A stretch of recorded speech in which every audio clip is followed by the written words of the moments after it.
Breaking చూస్తున్నాం. తిరుపతి జిల్లా Renigunta BC హాస్టల్లో ఫుడ్ పాయిజన్ కలకలం రేపింది. ఉదయం నుండి విద్యార్థులకు వాంతులు విరోచనాలు కావడంతో ఆసుపత్రికి తరలించారు.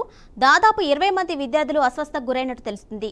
ఈ ఘటనలో వార్డెన్ నిర్లక్ష్యం ఉన్నట్లు సమాచారం.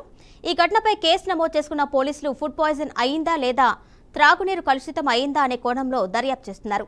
మరోవైపు విషయం బయటకు రాకుండా బీసీ వెల్ఫేర్ అధికారులు మేనేజ్ చేసే యత్నం చేసినట్లు ఆరోపణలు వినిపిస్తున్నాయి. రేణిగుంట బీసీ హాస్టల్లో ఈ రోజు ఉదయం 8:30కే పిల్లలు వామిటింగ్స్ అదే విధంగా మోషన్స్ అయ్యి అస్వస్థతకు గురయ్యారు. వాళ్ళని వెంటనే మేము సిపిఎం పార్టీగా ఈ విషయం తెలుస్తేనే హాస్టల్ దగ్గరికి వెళ్ళాము. అక్కడ చాలా మంది పిల్లలు వామిటింగ్ చేసి క్లీన్ చేసే పరిస్థితిలో వాళ్ళ మనిషి లేరు.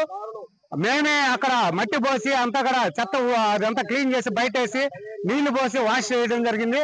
పిల్లలందరినీ కూడా అక్కడికి హాస్పిటల్ తీసుకువద్దామని చూస్తే వార్డును టెంపరీగా ప్రైవేట్ హాస్పిటల్లో టాబ్లెట్లు ఇచ్చి తిరుపతి జిల్లాలో రేణిగుంట మండలంలో బీసీ వెల్ఫేర్ హాస్టల్లో దాదాపు 11 మందికి డయేరియా రావడం జరిగింది. ఇది మా మెడికల్ ఆఫీసర్ మార్నింగ్ 9:45 నాకు చెప్పడం జరిగింది.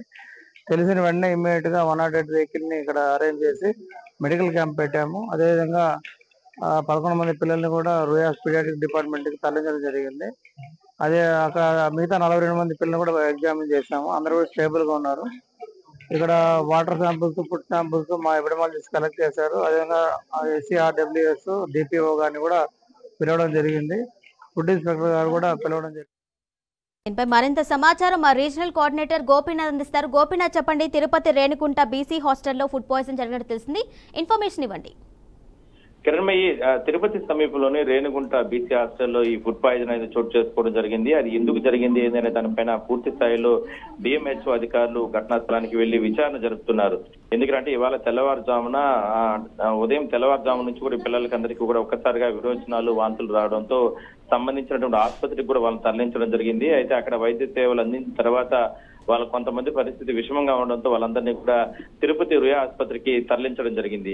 అయితే ఎందుకు అంటే వాటర్ లో ఏదైనా సరే ప్రాబ్లమ్స్ వచ్చాయా, లేదంటే ఆ ఫుడ్ లో ఏదైనా రాత్రి తిన్న ఫుడ్ లో కానీ ఉదయం తిన్న ఫుడ్ లో కానీ ఏదైనా ప్రాబ్లమ్స్ వచ్చాయనే దాని మీద పూర్తి స్థాయిలో కూడా విచారణ జరుపుతున్నారు. డిఎంహెచ్ఓ ఇప్పటికే శ్రీహరి ఘటనా స్థలానికి చేరుకొని విచారణ జరుపుతున్నారు. మిగిలిన అధికారులు కూడా ఘటనా స్థలానికి చేరుకోవడం, దాదాపుగా 50 మంది హాస్టల్లో ఉంటే అందులో 20 మందికి తీవ్ర అస్వస్థ అవ్వడం జరిగింది. వాళ్ళందరినీ కూడా అంటే దగ్గరలో ఉన్నటువంటి ఆసుపత్రులు కూడా తరలించడం జరిగింది. మొత్తం మీద పూర్తి స్థాయిలో అంటే వార్డెన్ నిర్లక్ష్యం ఉందని చెప్పి చెప్తున్నారు పిల్లలందరూ కూడా. వాళ్ళపైన కూడా చర్యలు తీసుకునేందుకు కూడా పూర్తి స్థాయిలో విచారణ జరిపిన తర్వాత చర్యలు తీసుకుంటామంటూ కూడా డిఎంహెచ్ఓ చెప్తున్నాడు. కిరణ్మయ్య.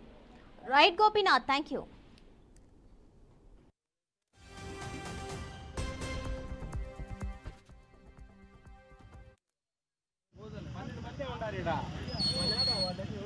అదే పదే మాకు కంప్లైంట్ చేస్తున్నాం, మేము చెప్తున్నాం.